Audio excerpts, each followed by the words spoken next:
और अब आपको भारतीय नौसेना के नए योद्धा से मिलवाते हैं, जिसके आने से भारतीय सेना की समुद्र में ताकत और बढ़ने वाली है। दरअसल नौसेना के बेड़े में दूसरी परमाणु पनडुब्बी आईएनएस अरिघात शामिल हो गई है।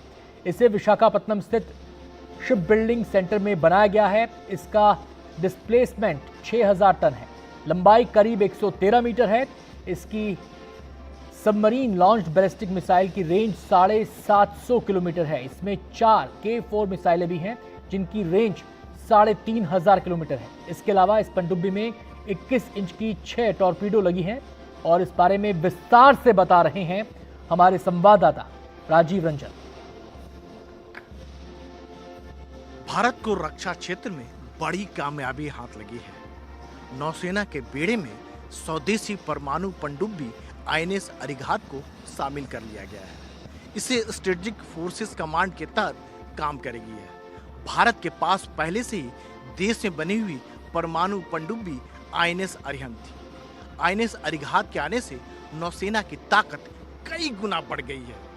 अब वो चीन और पाकिस्तान से मिलने वाली चुनौती का न केवल सामना कर पाएगा, बल्कि मुंहतोड़ जो है नौसेना जवाब दे पाएगी। आईएनएस अरिघात जो है परमाणु ईंधन से चलने वाली पनडुब्बी है, यानी इसे ऊपर जल्दी आना नहीं पड़ेगा समंदर के ऊपर।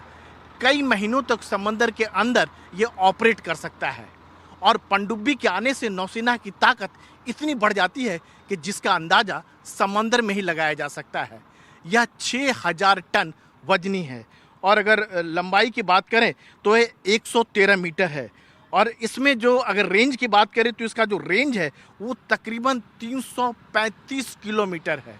इसमें कई बैलिस्टिक मिसाइल लगी हुई हैं और इसकी 6 टारपीडो लगे हुए हैं, यानी समंदर के अंदर से भी फायर कर सकता है।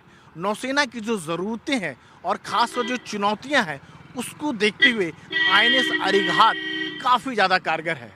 अब भारत जो है तीसरा जो है देश में बनी हुई परमाणु पनडुब्बी बना रहा है और जिस तरह की ज़रूरतें हैं उसके हिसाब से यह जो पनडुब्बी है परमाणु पनडुब्बी काफ़ी ज़्यादा अपग्रेड किया गया है।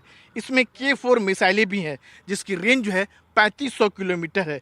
बैलिस्टिक मिसाइल भी है जिसमें रेंज जो है 750 किलोमीटर है और इसमें टारपीडो भी लगे हुए हैं।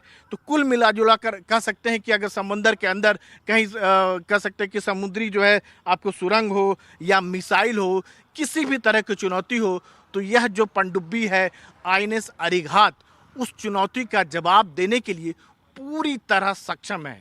यानी हमारी नौसेना जो हिंद महासागर में ऑपरेट करती है, अगर पाकिस्तान और चीन की ओर से जो हमारे एडवर्सरी मुल्क कहे जाते हैं उनकी ओर से समुद्र में किसी भी तरह की चुनौती आती है तो इस पनडुब्बी के यानी आईएनएस अरिघात के शामिल होने से नौसेना जो है ताकत कई गुना बढ़ गई है। एक तरफ आईएनएस अरिहंत होगा जो परमाणु ईंधन से चलने वाली पनडुब्बी है, तो दूसरी तरफ आईएनएस अरिघात होगा।